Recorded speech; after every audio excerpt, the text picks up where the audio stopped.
Boa noite a todos. Boa noite. Começamos hoje a segunda parte, esperamos concluir o capítulo 17 do Apocalipse de São João.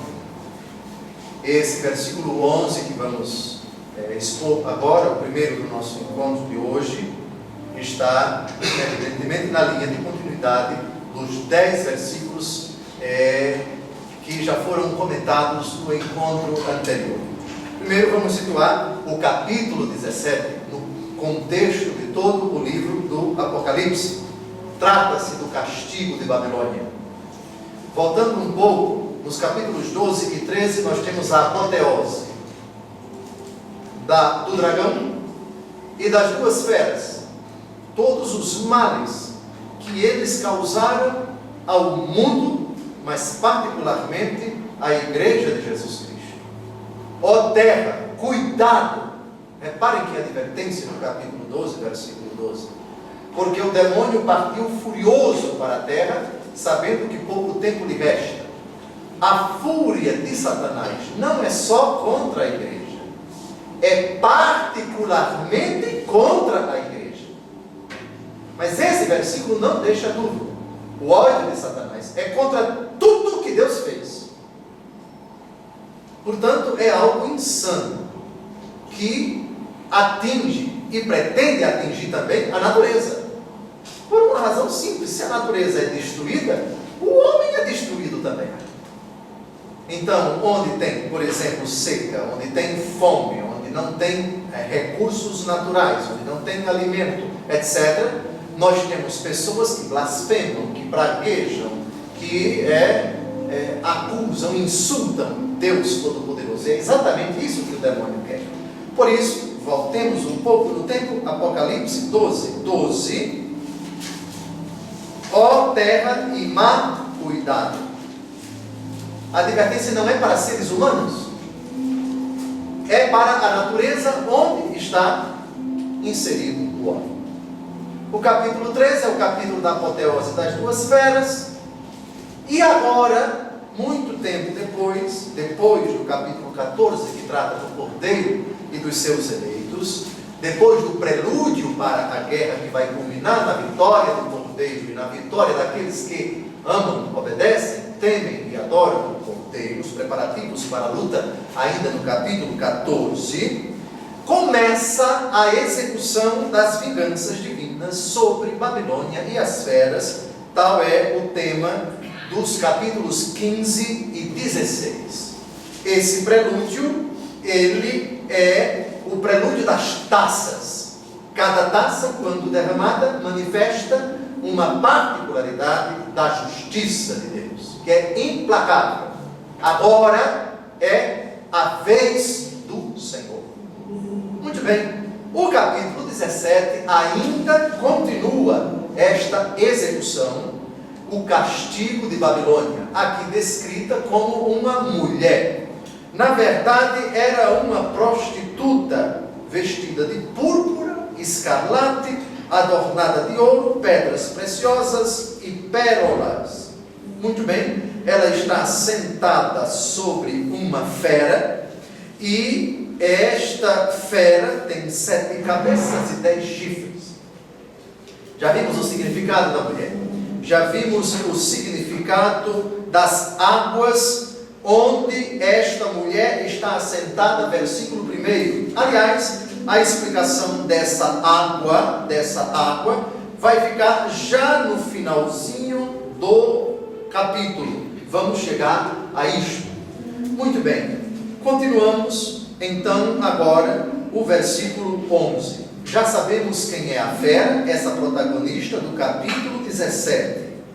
Já sabemos quem é esta mulher. É Babilônia, a grande, a mãe da prostituição, das abominações da terra, diz o versículo 5. Então, esta figura agora vai conhecer a ira implacável do Senhor. Versículo 11. Quanto à fera, que era e já não é, ela mesma é um 8º rei. Todavia, é um dos 7 e caminha para a perdição. Parece que o texto é um pouco truncado.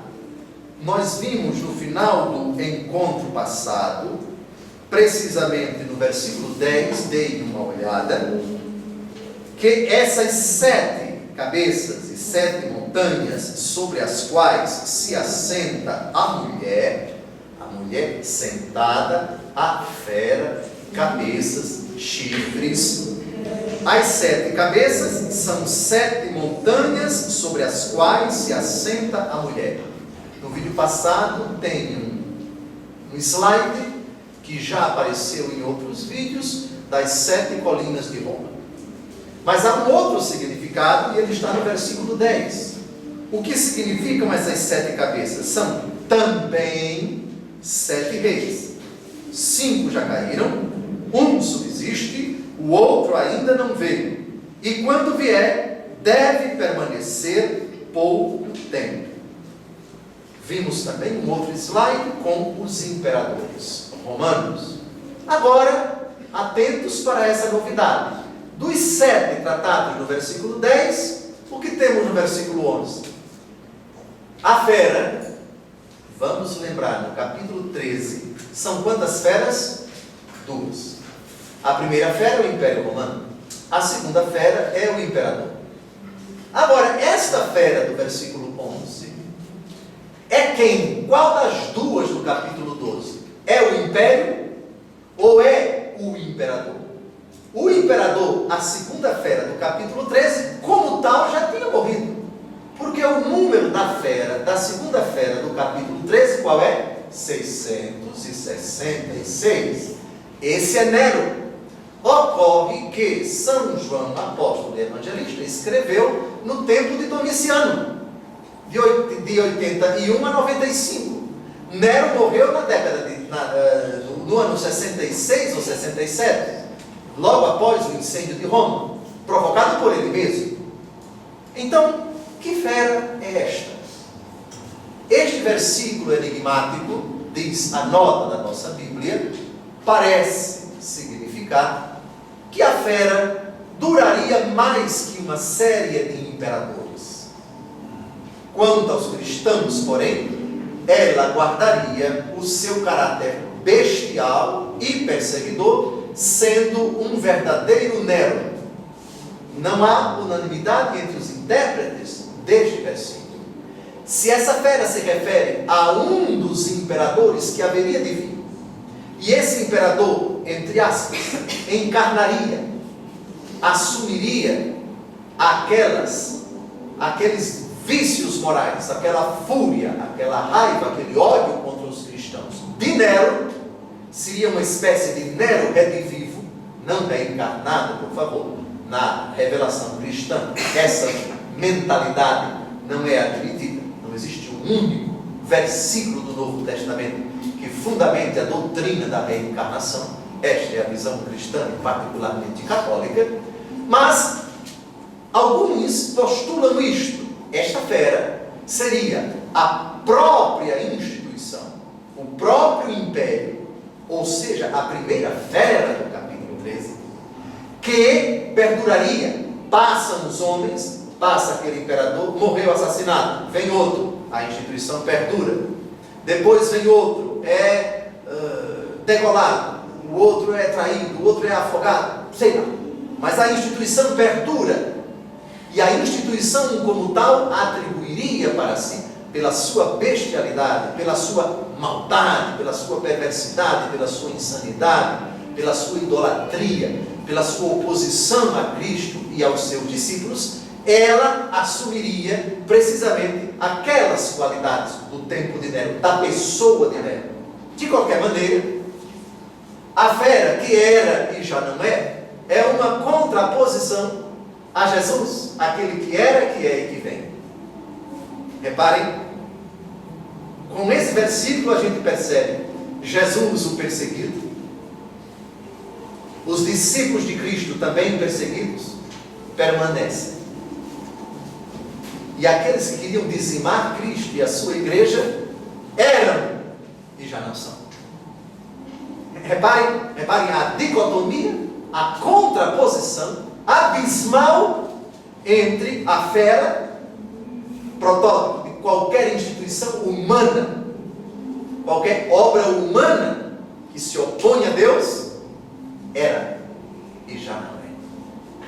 O caráter passageiro, efêmero de qualquer instrumento de Satanás. Isso não deixa de causar um conforto aos cristãos em tempo de perseguição. A fera era e já não é. Ela mesma é um oitavo rei. Ou seja, se essa interpretação procede, o sétimo rei seria do tempo de São João Domiciano. E o oitavo rei seria o próprio império, que após a morte de Domiciano, assumiria para si essa prerrogativa das 7 cabeças, versículo 10, as 7 cabeças, que são 7 reis. Todavia, é um dos 7. Vejam, não faz sentido dizer que é um dos 7, incluído Domiciano, no sentido material, literal do termo, porque existe o nome oitavo. Se é oitavo, é aquele que vem depois do 7. Então São João, nesta interpretação, estaria fazendo alusão a uma realidade que viria após a morte do atual rei, do atual imperador, que é Domiciano, que morre, repito, no ano 95. E é quando São João, por causa disso, volta para a sua diocese. Éfeso, no continente, Patmos é uma ilha, as muitíssimas ilhas, e vai passar o resto dos seus dias em paz na sua diocese, malgrado os grandes sofrimentos nesse período de 81 a 95. São muitos anos de sofrimento, de aflição, mas também de esperança, de confiança de toda a igreja no seu Senhor. E foi exatamente para isso que o Apocalipse foi escrito. Este versículo 11 parece ser uma alusão àquilo que aparece no capítulo 13. Não por acaso é o capítulo das 2 feras. Vamos dar uma olhada. Apocalipse 13, versículo 3. Uma das suas cabeças estava como que ferida de morte, mas essa ferida de morte foi curada. Nero morreu, depois sobreveio um outro imperador. Lembrem-se que cabeça tem relação com os reis. Apocalipse 17. A mulher, 7 cabeças, são também 7 reis, além das 7 colinas de Roma. Muito bem, reparem, a fera que era e já não é. Parece também que esse versículo 11 tem relação com o que está nesse mesmo capítulo 13, versículo 12. Ela exercia todo o poder da primeira fera, sob a vigilância desta, e fez com que a terra e os seus habitantes adorassem a primeira fera, cuja ferida de morte havia sido curada. Lembrem-se, no capítulo 13 são 2 feras. A primeira é o império, a segunda é o imperador. De novo, a fera que aparece no capítulo 17. Então José, ela já não estava morta? Está sucumbindo, está agonizando. Reviveu, assim como o império, até que ele fosse destruído no ocidente. Houve altos e baixos. Houve épocas em que o império estava periclitando, na iminência de guerras, de invasões dos bárbaros, de crises internas, de rebeliões nos exércitos, de convulsões sociais, de dificuldades financeiras, etc. Tudo aquilo que convulsiona as sociedades atuais, os regimes atuais, os sistemas atuais. Nada de novo debaixo do sol, nada de novo debaixo do sol, nada de novo debaixo do sol. Ainda, finalmente, o versículo 14, Apocalipse 13, seduziu os habitantes da terra com os prodígios que lhe era dado fazer, sob a vigilância da fera, persuadindo-os a fazer uma imagem da fera que sobrevivera ao golpe da espada. Também fizemos alusão aqui aos atentados que os imperadores romanos sofriam. Versículo 12. Os 10 chifres que viste, que já é a explicação, são 10 reis que ainda não receberam o reino, mas que receberão por um momento poder real com a fera. Deem uma olhada nos 10 chifres. Vocês podem me dizer no capítulo 17 onde é que eles aparecem? 10 chifres. No versículo 3, vamos dar uma olhada no versículo 3. Transportou-me então em espírito ao deserto. Eu vi uma mulher assentada em cima de uma fera escarlate, cheia de nomes blasfematórios, com 7 cabeças e 10 chifres. Já falamos das 7 cabeças nos versículos 9 e 10. Agora vamos aos 10 chifres. Versículo 12. Parecem esses 10 chifres simbolizar em conjunto os reinos bárbaros. Eles se aliarão ao império da Roma pagã. Vamos ver daqui a pouco o versículo 16. E herdarão o seu zelo perseguidor. Por sua vez, são tipos de todos os poderes anticristãos, nos quais a fera viverá até o fim dos tempos. Então, esses reis que ainda não receberam o reino, a fera, Roma, o Império Romano, continuaria a mandar, só que Roma daria um certo poder, uma certa autonomia, uma certa autoridade para esses reinos, para que eles perseguissem também a igreja. Lembrem-se que nessa época os cristãos já se espalharam em todo o império, não apenas na cidade de Roma. Reparem que Patmos, nós estamos a milhares de quilômetros de Roma e da própria Península Itálica. E se levarmos em conta que não é muito longe de Patmos para Éfeso, já estamos em outra parte do continente europeu, asiático. Éfeso já é Ásia. Então os cristãos estão em toda parte. O risco para os cristãos continuaria grande, porque onde quer que eles se encontrassem, haveria um rei que pactuou com o Império Romano, um rei violento, obediente ao Império. A finalidade dele era garantir o status quo, mesmo que isso significasse matar, ceifar vidas humanas. Chegamos então ao versículo 13. Eles têm o mesmo pensamento: transmitir à fera a sua força e o seu poder. Apocalipse 17, versículo 14. Combaterão contra o Cordeiro, mas o Cordeiro os vencerá, porque é Senhor dos senhores e Rei dos reis. Aqueles que estão com ele são os chamados, os escolhidos, os fiéis. Eu acho que merece essa primeira parte da frase, combaterão contra o Cordeiro, merece ser sublinhada na sua Bíblia. Porque aqui nós temos uma profecia constante, recorrente. Combater contra o Cordeiro significa muitas vezes tirar da legislação um valor célebre, garantido, sustentado, defendido desde os primórdios daquela civilização. Pensemos no caso típico do aborto e da eutanásia. Quando isso vem a ser regularizado, quando o que é intrinsecamente mal se torna legal, e quando aquilo que é bom se torna imoral, temos um exemplo típico, claro, contundente, claríssimo, evidente, inquestionável, explícito, desse combate contra o Cordeiro.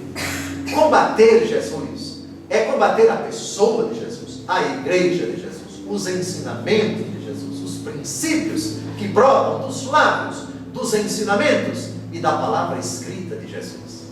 Combaterão contra o Cordeiro. Esse combate, eu repito, não é muitas vezes na tapa, na bala. É um combate subreptício.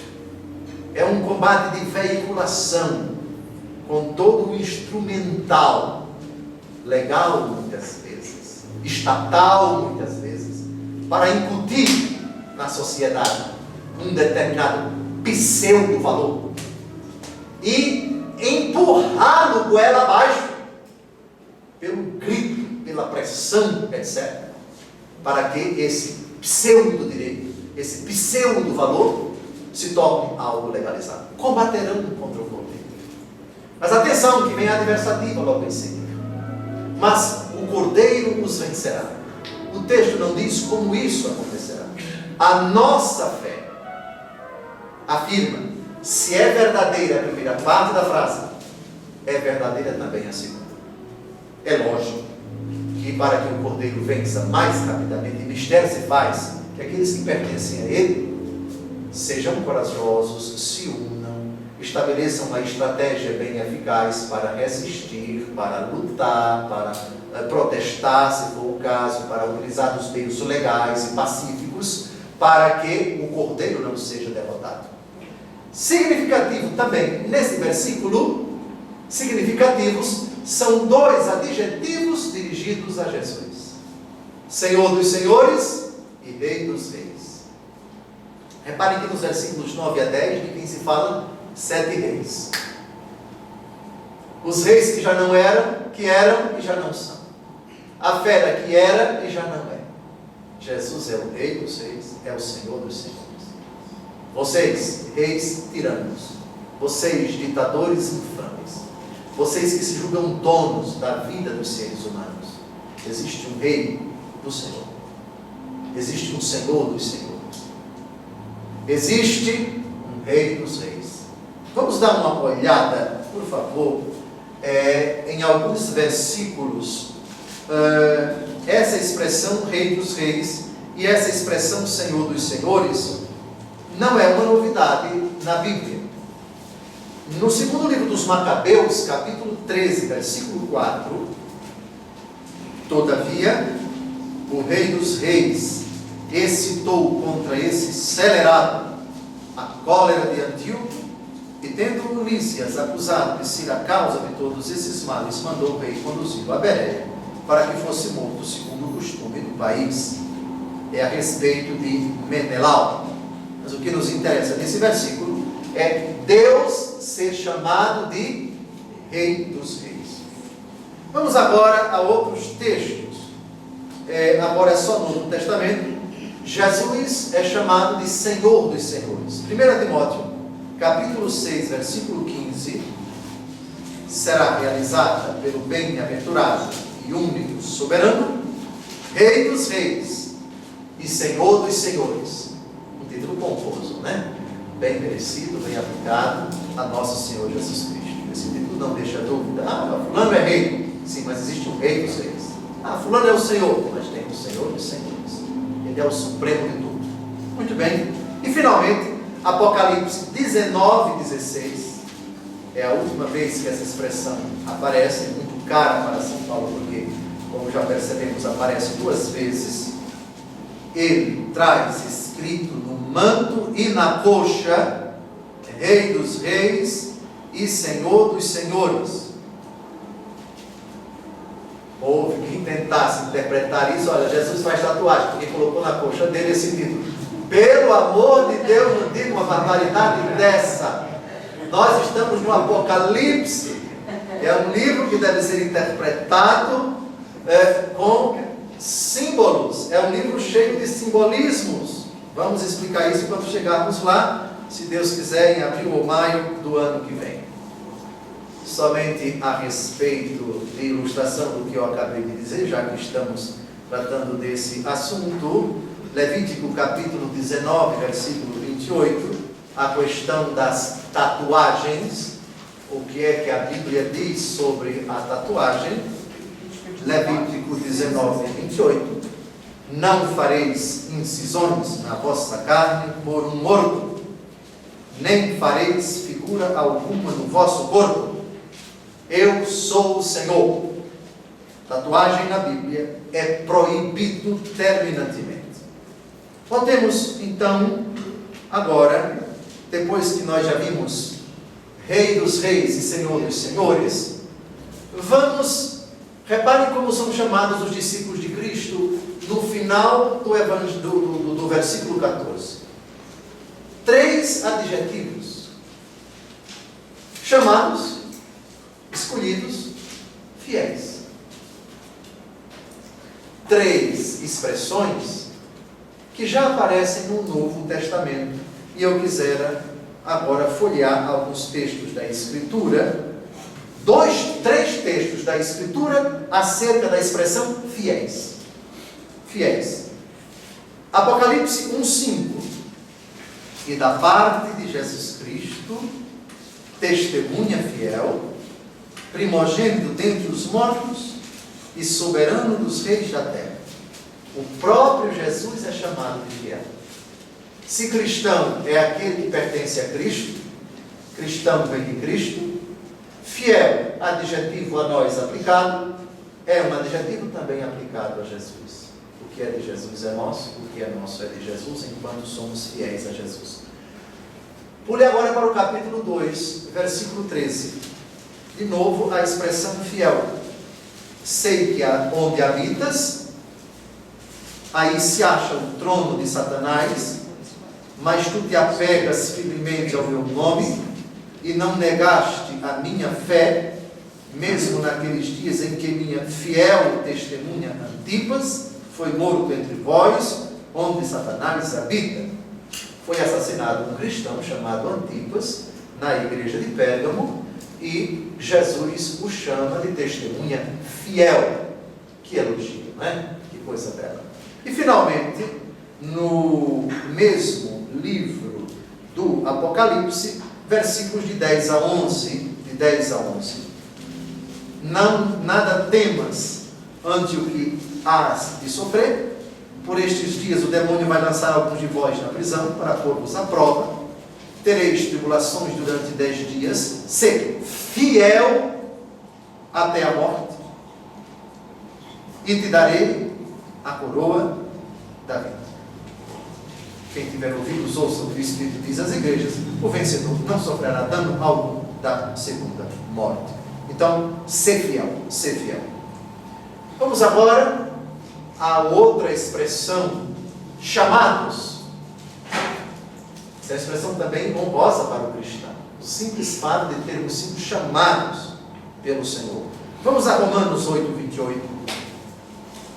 Aliás, sabemos que todas as coisas concorrem para o bem daqueles que amam a Deus, daqueles que são os eleitos segundo os seus desígnios.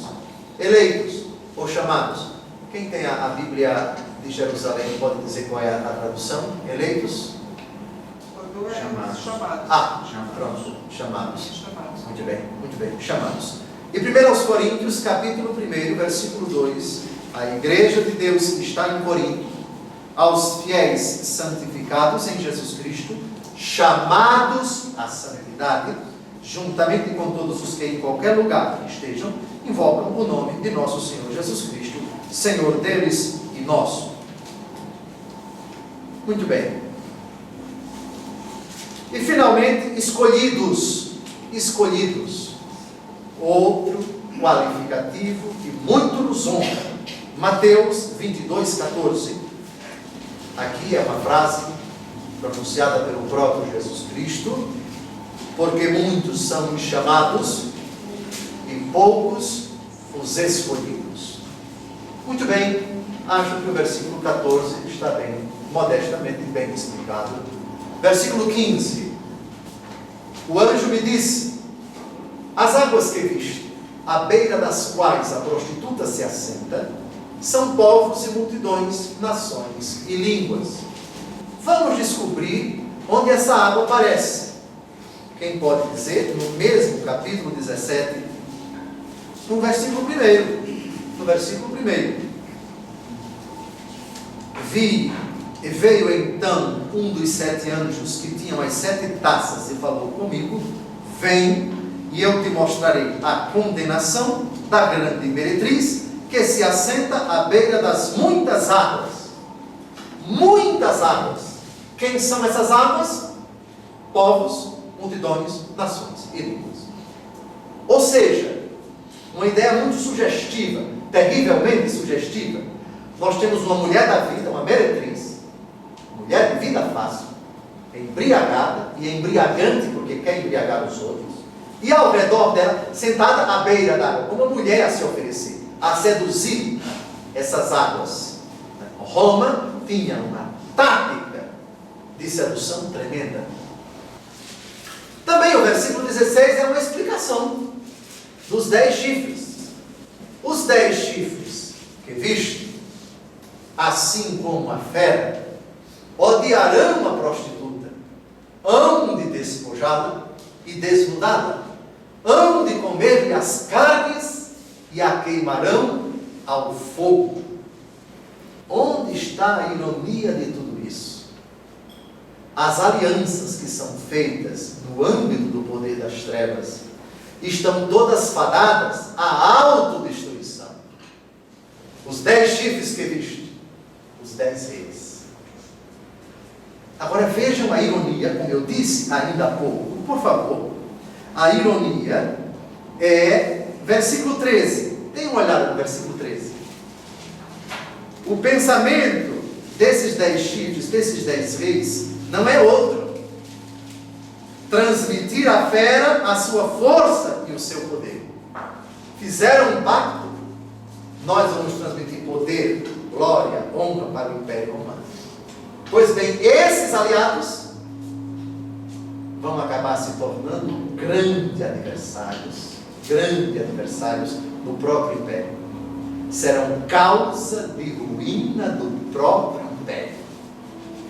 Se voltarão contra o Império e vão despojá-lo, e vão desnudá-lo com uma voracidade, com uma ferocidade inimaginável. Vejam, despojar a mulher, o Império, desnudar a mulher, comer-lhe as carnes. Repare que expressão forte. Isso é canibalismo. Só que essa mulher é uma instituição, não é uma pessoa humana.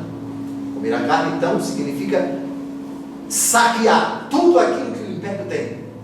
Que se dane Roma, que eu quero o meu interesse. Esse Império desgraçado que me fez tanto sofrer, para o qual eu servi, agora vou me aproveitar de tudo aquilo que ele me pode oferecer, e que ele se exploda para lá, e que ele seja destruído, e assim por diante. E queimarão ao fogo. Odiarão, irão despojá-la, desnudá-la. Os inimigos de Deus se autodestruirão, julgar-se-ão a si mesmos. Mas eu digo isso com uma alegria tremenda. Esse versículo também é confortador. É verdade que o mal é estruturado. É verdade que o mal, por vezes, é muito inteligente, é astuto, aparentemente blindado, aparentemente inexorável, aparentemente indestrutível. Eu disse aparentemente. Atenção. Mas existe, sem dúvida alguma, na instituição do mal, na estrutura do mal, uma capacidade de acordos, de alianças, etc, etc. Mas isso tudo é muito frágil. Na mínima faísca, na mínima discussão, quando interesses são de fato, aí vem a briga. Briga entre falanges, briga entre gangues, briga entre corruptos, briga entre facções. Nós estamos cansados de saber. E quão verdadeiras são essas palavras de nosso Senhor. Os inimigos de Deus se autodestruirão. Versículo 17. Aliás, no versículo 16, essa linguagem, atenção, vamos de novo ler. Hão de despojá-la e desnudá-la, odiarão a prostituta, hão de comer-lhe as carnes e as queimarão ao fogo. Isso já aparece no livro de Ezequiel, 2 capítulos de Ezequiel. Vamos voltar um pouquinho no tempo. Ezequiel 16, de 39 a 41. Curioso que essa profecia é acerca de Jerusalém, acerca de Israel, a esposa infiel. Entregar-te-ei nas suas mãos, eles demolirão o teu montículo, abaterão o teu lugar alto, despojar-te-ão dos teus vestidos, levarão os teus ornatos e te deixarão nua e despojada. Atenção! Em seguida sublevarão contra ti a multidão, serás apedrejada e perecerás pela espada, atearão fogo à tua casa e se fará juízo contra ti, aos olhos de uma multidão de mulheres, porém fim às tuas prostituições e não terás mais salário a dar. Pule agora para o capítulo 23, ainda de Ezequiel, 23, de 25 a 29. Ezequiel 23, de 25 a 29. Eu desencadeio meu ciúme contra ti. Eles te tratarão com fúria e te cortarão o nariz e as orelhas. Os que restarem dos teus perecerão pela espada. Eles tomarão teus filhos e filhas. O resto será devorado pelo fogo. Atenção! Despojar-te-ão de tuas vestes, levarão tuas joias. Assim, porém fim a teus crimes e a tuas depravações começadas no Egito. Não mais levantarás os olhos para eles, não mais te hás de lembrar do Egito. Pois eis o que diz o Senhor Javé: vou entregar-te àqueles que odeias, de quem te desgostaste, eles hão de tratar-te odiosamente. Olha aí a expressão. Eles te deixarão nua, descoberta, expondo a vergonha de tuas impudicícias, depravações e prostituições. Uma expressão quase que idêntica, não é? Hão de comer as carnes que irão ao fogo, hão de despojá-la e desnudá-la. Muito bem, versículo 17: porque Deus lhes incutiu o desejo de executarem os seus desígnios, de concordarem em ceder sua soberania à fera, até que se cumpram as palavras de Deus. Aqui nós temos uma coisa misteriosa. Deus incute nos reis o desejo de executarem os seus desígnios. Em que sentido? Deus quer o mal? Não. É isso que vocês querem? Eu consigo. Vocês querem destruir o império? Eu não posso impedir. A rigor Deus pode, mas não quer impedir. Quem lembra quem foi o apóstolo que no dia da celebração da Eucaristia, a primeira missa, permitiu que o demônio entrasse no seu corpo? Ele que já tinha o propósito de trair Jesus. E assim que o demônio entrou no seu corpo, Jesus disse para ele: o que você tem a fazer, faça depressa. Quem foi? João capítulo 13. Vamos ler esse texto e ilustrar esta frase. Apocalipse 17:17. João 13:27. Logo que ele o engoliu, Satanás entrou nele. Jesus disse-lhe então: o que queres fazer, faz-o depressa. Jesus não incutiu no coração de Judas no sentido: me traia, vá por favor fazer um acordo com eles para ganhar 30 moedas e me traia. Mas incutiu em outro sentido. O demônio entrou no coração de Judas. É uma decisão sua. O que você tem a fazer, faça depressa. Quando nós queremos fazer o mal, Jesus não nos impede. Quando acalentamos no nosso coração um propósito pecaminoso, Jesus respeita, Jesus permite. É nesse sentido que Deus incute neles o desejo de executarem os seus desígnios. Desígnio de vingança, de despojamento, de destruição desta mulher. Nós odiamos esta prostituta, com a qual fizemos aliança. O Senhor incute nesse sentido. Está claro? Está claro? Muito bem. De concordarem em ceder sua soberania à fera, o pacto, a aliança. Nós trabalhamos para a fera nos dá aquilo que queremos e em troca damos poder para a fera, até que se cumpram as palavras de Deus. Olha que interessante. O mal pactua, o mal faz acordos, o mal se organiza, e o Senhor em tudo isso, como quer dizer desse versículo, minhas palavras vão se cumprir. Essa organização é providencial para a execução do meu plano. Essas alianças, eles não sabem, mas essas alianças vão contribuir para a destruição deles mesmos. Que incrível! Incrível, incrível, incrível. E finalmente, o versículo 18, o último do nosso encontro, o último do capítulo 17. A mulher que viste é a grande cidade, aquela que reina sobre os reis da terra.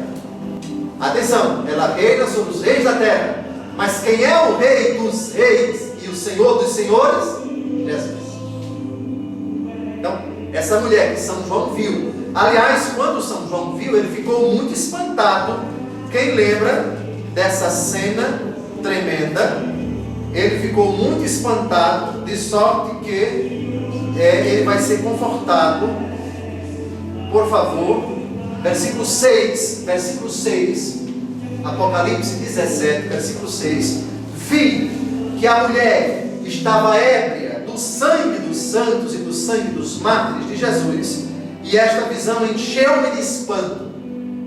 Essa mulher, citada no versículo 6, a mesma mulher do versículo 1, ela aqui tem a explicação. É a cidade de Roma, capital do Império Romano, que está ruindo, que está implodindo, que está experimentando a sua mais cruel e irreversível fragilidade e está fadada à destruição.